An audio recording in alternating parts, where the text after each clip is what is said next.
아버지의 아버지인 할아버지는 또 얼마나 자식을 먼저 보냈으니까 나라까지 잃었는데 자기가 친일파이긴 하지만 조선인 홍명희 군이 1등을 했다. 니들은 뭐하는 애들이냐. 니들은 일본의 수치다. 졸업이고 뭐시고 공부고 뭐고 다 때려치고. 안녕하세요. 고작가의 휴먼레코드입니다.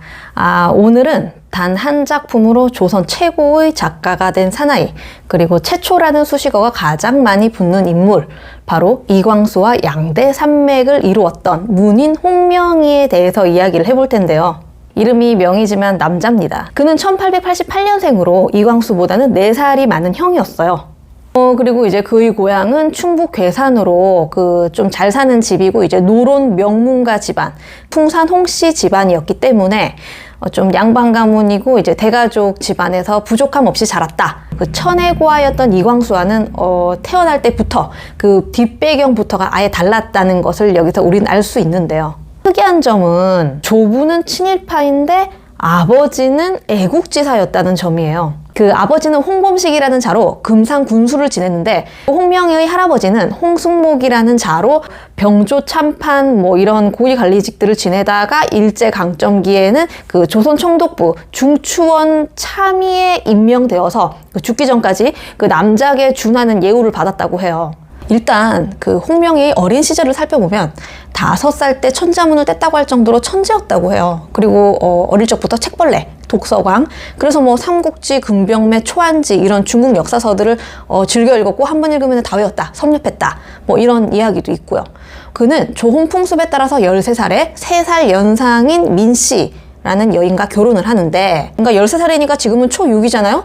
도대체 초6이 무엇을 알지? 아닌가? 요즘은 다 아나? 부인 민씨도 아주 빵빵한 가문이었어요. 을사조약 때 자결을 했던 민영안이라는 사람이 홍명희의 장인이었고, 그리고 고종이 죽기 전까지 그의 곁을 지켰던 민영달이라는 대신이랑은 육총관계였다고 해요. 그러니까 한마디로 있는 집안끼리, 애국자 집안끼리 결혼을 했다. 홍명희는 지금 생각해도 좀 대단한 게 그 당시에 100년 전 인물인데도 일부 일처제를 지켰다고 해요. 그리고 부인과 아주 금슬이 좋았으며 100년 해로했다고 하는데요. 조혼인데도 불구하고 이광수는 결혼했었는데도 나혜석이랑 썸 타고, 그리고 이혼한 다음에 허영숙 의사랑 재혼하고, 재혼한 다음에 20살 연하랑 또 이런 일이 있었고, 네. 하지만 홍명희는 일편단심이었고, 여기서 또 중요한 건 뭐냐, 바로 그는 조선 최초의 페미니스트였는데요. 100년 전에 조선 남성이 페미니스트였다? 그가 얼마나 깨인 남자였냐면은 그 항일운동과 여성 지위 향상을 위한 근우회라는 여성단체가 세워졌는데, 그 당시에 이제 여성들이 홍명희가 깨인 남자라는 걸 아니까 막 인사말을 써달라고 하는 거예요. 그때의 기록이 남아있는데 잠깐 살펴보자면, 미래 인류 사회에는 여자와 남자가 같이 정치적으로, 문화적으로 균일한 기회를 가질 것이다. 와, 대단하지 않아요? 그리고 조선은 선진국에 비해서 여성운동이 뒤지고 있다. 그런데 이제 이런 것을 알고 있더라도 이렇게 말로 내뱉기가 쉽지 않은데, 진짜 그 당시로는 대단한 남성이었고, 또한 그가 얼마나 격의가 없었냐면 그 아들이랑 구름과자를 같이 핀 사람이기도 해요. 그러니까 그가 16살 때 장남이 태어났기 때문에 그 자신의 장남과 15살 차이가 난단 말이에요. 아빠랑 좀 형제처럼 지낼까? 이래가지고 이제 술도 같이 마시고, 그래서 이제 양반의 채통을 지키지 못한다라는 비난을 좀 받기도 했다고 하는데요. 그리고 그는 최초로 한 게 또 있어요. 조선 최초로 에스페란토어를 배운 사람이었는데요. 에스페란토어가 뭐냐? 1887년에 폴란드의 어느 박사가 폴란드에 그 당시에 러시아, 폴란드, 프랑스, 유대인, 독일인 너무 여러 명이 살아가지고 소통이 안 되니까 우리가 인공어를 한 개 만들자. 그럼 국제어를 하나 만들어가지고 소통을 하면 좀 우리가 친해지지 않겠냐 라고 해서 만들어진 언어인데, 그 당시 이제 이 언어를 사용하자라는 움직임이 활발했단 말이에요, 전 세계적으로. 그런데 이때 최초로 홍명희가 이 에스페란토어를 조선에서 배운 거죠. 그 에스페란토어의 상징기가 초록색이에요. 최초로 푸른말을 배운 조선인이라는 뜻으로 그 호를 벽초라고 지어요. 그가 또 최초로 한 게 무엇이냐? 대한민국에 현존하는 신춘문예 제도를 바로 만든 사람이 이 홍명희였는데요. 놀랍죠? 그가 이제 동아일보 편집국장 시절에 문해작품 현상 공모라는 것을 내고 이제 상금까지 걸었단 말이에요. 이제 이런 건 정말 우리나라에 없었던, 문인들을 발굴하기 위해서 어느 정도 돈을 좀 투자해야 된다, 이런 생각을 가진 깨인 사람이었다. 이 문학상이 이 지금 대한민국의 여러 문학상의 조상이다 라는 것을 알 수 있는데요. 그래서 그가 그때 동아일보에 있었기 때문에 지금도 동아일보 신춘문예가 찐이다, 최고다, 뭐 이런 말이 있는 거고요. 그리고 그는 또한 지금 봐도 좀 어렵다라고 할 수 있는 뭐 멜서스의 인구론, 뭐 18세기 페미니스트들, 뭐 그다음에 니체의 차라투스트라는 이렇게 말했다, 그리고 서부전선 이상 없다, 뭐 이런 책들을 그때도 많이 읽었다고 해요. 또한 이제 그 여러 나라 언어를 할 수 있다 보니까 러시아 문학도 번역을 하고 프랑스 문학도, 뭐 그 알퐁스 도테의 마지막 수업 같은 그런 애국심을 불러일으키는 작품도 다수 번역을 해서 우리나라 조선에 들여오기도 했다고 해요. 이번에는 이제 이광수와 홍명희와의 관계를 이야기해 볼 텐데, 되게 재밌는 거는 뭐냐, 이 둘이가 만난 곳이 바로 동경의 한 목욕탕이었다고 해요. 그때 이제 그 홍명희는 양반의 상징인 그 망건 자국이 이마에 그대로 남아 있었고, 그리고 이제 이광수는 평안도 천의 고아 출신으로 되게 남루한 상태였는데, 그 둘이가 이제 딱 만난 거죠. 목욕탕에서 나체 상태로.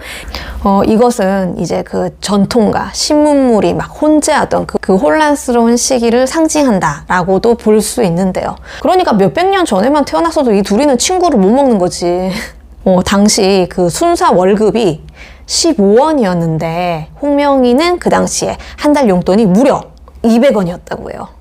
그래서 이광수는 항상 그 홍명희 형한테 좀 붙어가지고 하숙집에서 밥도 얻어먹고 잠도 좀 껴서 자고 책도 보고 싶은 거 다 빌려보고 그렇게 밥 잘 사주는 형이었어요. 홍명희는 이광수에게. 그리고 이때 최남선이랑도 친해지게 되는데, 최남선은 중인 출신으로 어느 정도 그래도 좀 사는 집안이었단 말이에요. 그 역시 똑똑한 수재죠. 그 와세다대를 다니다가 내가 이렇게 대학 다닐 게 아니라 조선에 가서 계몽서적을 한번 만들어 볼까 해가지고 1909년에 조선으로 돌아가서 소년이라는 잡지를 최초로 창간을 하죠. 아무튼 이렇게 동경에서 만난 세 사람, 이 세 천재를 사람들은 동경삼재라고 불렀고, 그 중에서도 단연 으뜸은 바로 홍명희였는데요. 그가 얼마나 공부를 잘했냐에 대한 일화가 남아있어요. 그가 이제 일본 학생들이 많은 일본인이 담임교사로 있는 학교를 다녔는데, 일본에 유학을 갔을 때 항상 무조건 1등을 하는 거예요.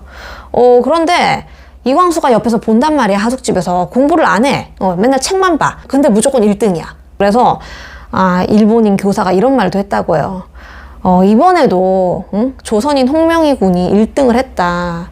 니들은 뭐하는 애들이냐. 니들은 일본의 수치다. 칭찬인지 욕인지 알 수 없는 말을 해서 그런 반일 감정을 키우기 충분했다라는 거를 우리는 유추할 수 있는데요. 실제로 1, 2등을 다투던 그 일본 남학생이 있었는데, 그 사람은 나중에 커서 졸업하고 일본에서 병원을 차려서 의사가 되었다고 해요. 그러니까 만약에 홍명희도 평화로운 시기에 태어났더라면은 의사 되는 거?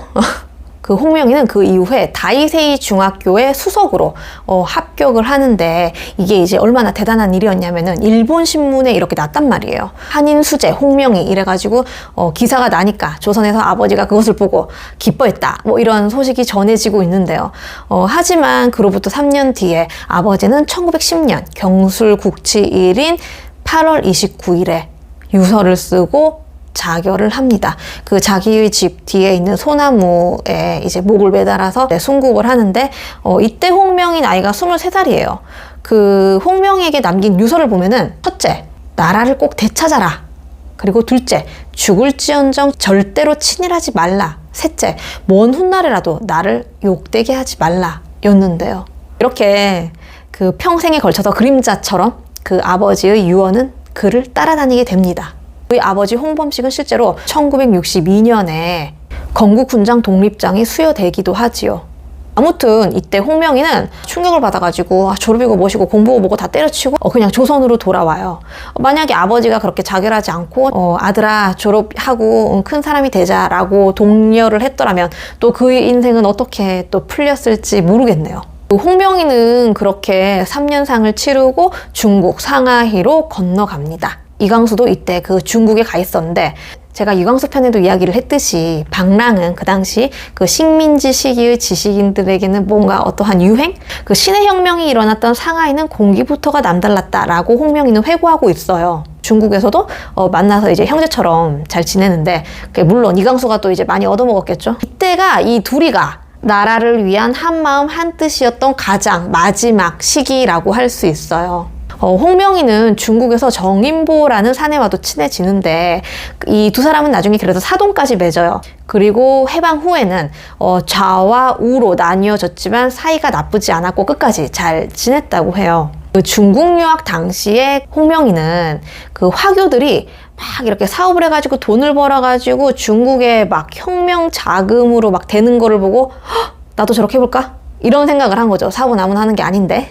뭐 이것저것 막 벌려보고 동양에서 가장 서구화되어 있다는 싱가포르에 가서 장사를 할까? 이래서 이제 싱가포르도 가고, 그러면서 이제 이때 인도에도 여행을 가보고 여러 나라를 거쳤다고 해요. 그래서 이러한 해외의 경험은 그가 근대인으로서 거듭나는 계기가 된과 동시에 나는 사업할 머리가 아니다, 이런 것을 깨닫게 되는 계기도 되는데요. 그렇게 막 고군분투하고 있을 때 아우가 외국에서 찾아와서 형님 뭐해요? 돈도 못 벌고 여기서 이러지 말고 그냥 나랑 같이 조선에 갑시다 라고 해서 조선으로 같이 넘어가요. 이때 할아버지는, 그러니까 친일파 조부는 편찮으신 상태였고 50명이 넘는 대가족은 손가락 빨고 그냥 그렇게 가난하게 자라고 있었던 거죠. 그러니까 홍명희가 이때 약 7년 만에 조선으로 돌아간 건데 때마침 그때가 1919년 1월 21일에 고종 황제가 붕어하시거든요. 그런데 이제 딱 그때 들어간 거예요. 국장을 보러 갈까? 뭐라고? 독살당한 거라고? 뭐 3.1운동 일어났네? 이래가지고 이제 대한독립 만세라는 그 기운을 서울에서 보고 나도 충북 계산에 가서 할까? 우리 고향으로 가서 했는데 문제는 뭐냐. 그 가족들이 뭐 아우, 형, 숙부할 거 없이 모두 다 3.1운동으로 투옥이 되는데요. 그때 나이가 32살이에요. 그 바람에 이제 가세는 더욱더 몰락하고 결국에 홍명희의 집은 그 대저택을 팔아버리고 그 작은 집으로 들어가게 돼요. 그리고 뭐 이후에 만기 출감을 하지만 뭐 딱히 할 것도 없고 서울로 올라갑니다. 이때부터 이제 그는 셋집을 전전하게 되는데요. 금수저였던 그가 말이죠. 친일파 조부는 그 이후에도 계속 살다가 79세의 나이로 타계를 했다고 해요. 그 3.1운동이 일어났던 1919년은 말이죠. 일제강점기 초반이란 말이에요. 그래서 뭔가 되게 희망적이고 한마음 한뜻으로 3.1운동을 정말 할 수 있었던, 우리가 축구 경기 있을 때 붉은 악마들이 한마음 한뜻이 되어서 비슷한 그런 붉은색의 옷을 입고 응원을 하는 것처럼 뭔가 그런 낭만도 있고 그런 아름다운 시기였단 말이에요. 일제강점기 초반은 뭐 실제로 3.1운동의 영향으로 조선 총독이 바뀌기도 했고 그 무단 통치에서 문화 통치로 바뀌기도 하죠. 하지만 그렇게 일제강점기가 오래 갈 것이라고 아무도 생각을 그때 못했고, 그리고 이제 그 일본이 미쳐가지고 미국이랑 맞짱을 뜰 정도로 정신이 나가 있었다, 이런 것도 아무도 예상을 못했단 말이에요. 그 일제강점기 내내 홍명희는 아버지의 유언을 받들었을지, 어떻게 지냈고 뭘 먹고 살았을지에 대해서는 2부에서 알려드리도록 하겠습니다.